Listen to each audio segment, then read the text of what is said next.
right? Mm-hmm. Pre-decolonization of the curriculum, pre-language revisionism, in the days when free speech was encouraged. Yeah. And so that's what we turned into. And we've organised protests in Manchester, outside Manchester University. We've organised protests in Swansea. We've organised protests in Norwich. We've organised protests all over the country.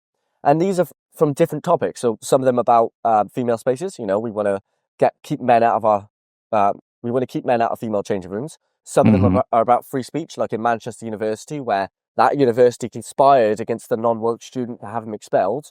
And then 15-minute cities, which we organised in Swansea.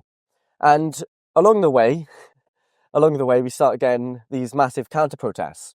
And the funny Mm-hmm. thing is, so when I started Students Against Tyranny, was the first year I went to a university in Swansea called the University of Wales, Trinity St David's. I've since been kicked out of that university, which I'm sure we can go down in a minute, right? But the funny thing is, when I was organising protests in Swansea about 15-minute cities, the people coming out to counter-protest the demonstration were sitting in the exact same room at me at class, right? There was one guy in particular, he had blonde hair. I've actually got a video I'd love to send you later. Please. So what was it? I saw him at the counter-protest, yeah? And he was chanting, "Fascist scum off our streets," directed at me, yeah? They love that one. They love that one. They do, and I sometimes mix it up for Nazi cum on our sheets, whatever it is. But the funny thing is, right, he's calling me a fascist. I've sat next to this guy in class. He has never once said a word to me. Never, right? So a couple of weeks later, I see this guy leaving the university accommodation we're both staying in, right? And I'm like, fuck it, I'm going to go up to this guy, yeah? So I run up to him. I've got I got my phone on. I'm like, "Hey, why do you think I'm a fascist?" And he says, "I don't want to talk to you, and I don't want to talk to you." And, because they're not so big on their own, are they? They're only big in groups. Mm-hmm. And that was later proved because of an incident that happened next week, yeah? Next week, I decided to take out the bins from my flat.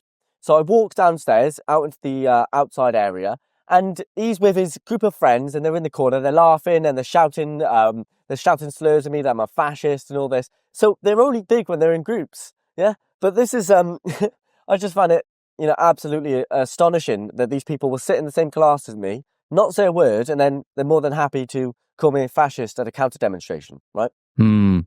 Now, when I was at university, we were so there was a picture that was brought up on the screen of a Hindu woman and a member of the EDL, yeah, and we were being taught, or it was being implied and insinuated that what was it? That this Hindu woman was standing up to a member of the EDL. Now, I'm a long-time supporter of Tommy. I've worked alongside him for many years. I've worked alongside his team, and I've worked at Urban Scoop. Now, this is totally and utterly bollocks.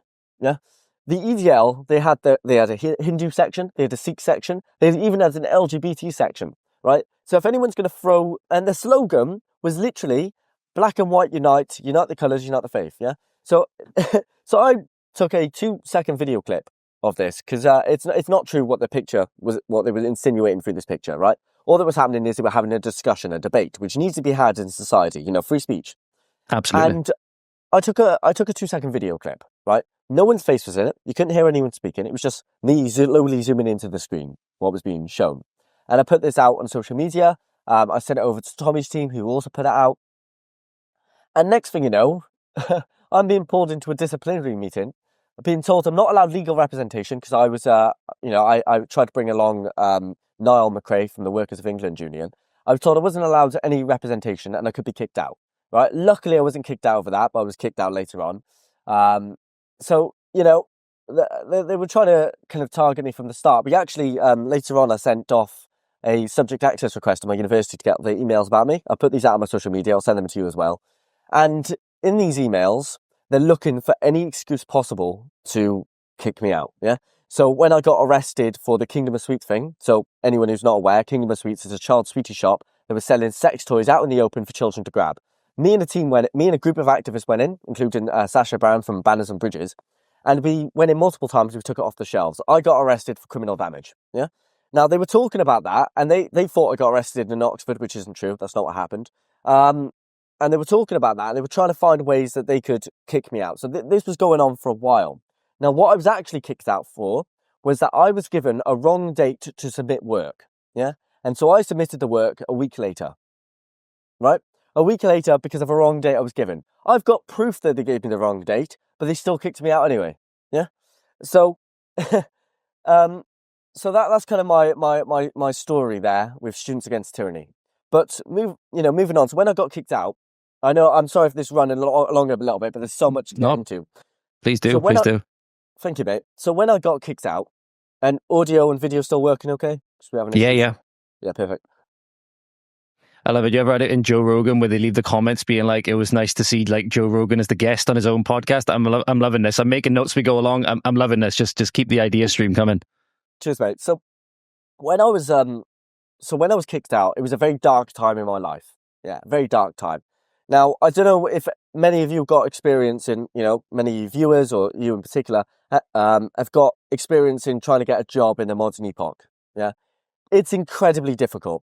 Whether we want to talk about the DEI policies favouring black people and minorities, even though they're the global majority over white people, and also the fact that a lot of jobs at the moment, because of the recession, they're putting out what you call ghost vacancies. So it's where they want to give the impression to their competition that they're actually growing, but the job offer isn't actually there.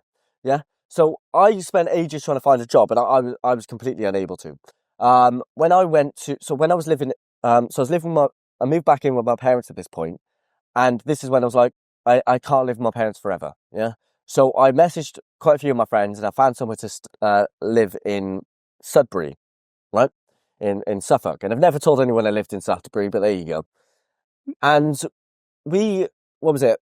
And at this time, I was living on about £400 a month. That's it. Yeah. £200 of that was rent. And the rest of the £200 was, it was split between food and travel, right? And at this point as well, I had a girlfriend, Sydney Jones, from the channel Journo Jones.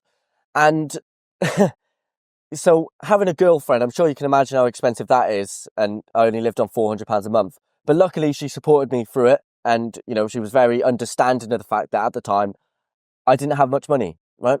Mm-hmm. And it was at this point then that I started working in sales with a mate of mine. I'm not going to say who the mate is, but I started working in sales, right?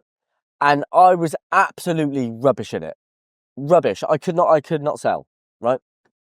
So I would only get paid on commission. I wouldn't get paid hourly, right? So I was basically at that time working for nothing.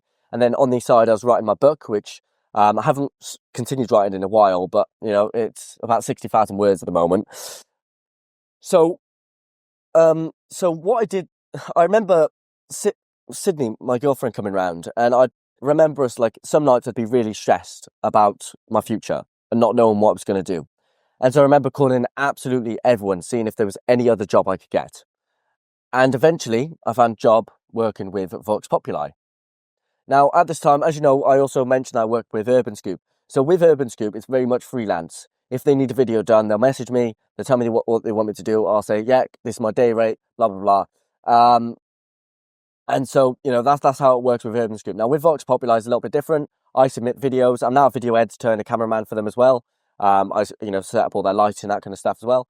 But I with Vox Populi, I started and I slowly started earning more and more money.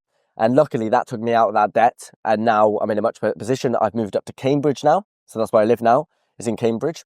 And the kind of stuff I do with Vox Populi, I cover a lot of the grooming gangs, a lot of the ULEZ, a lot of the farmer protests, that kind of stuff.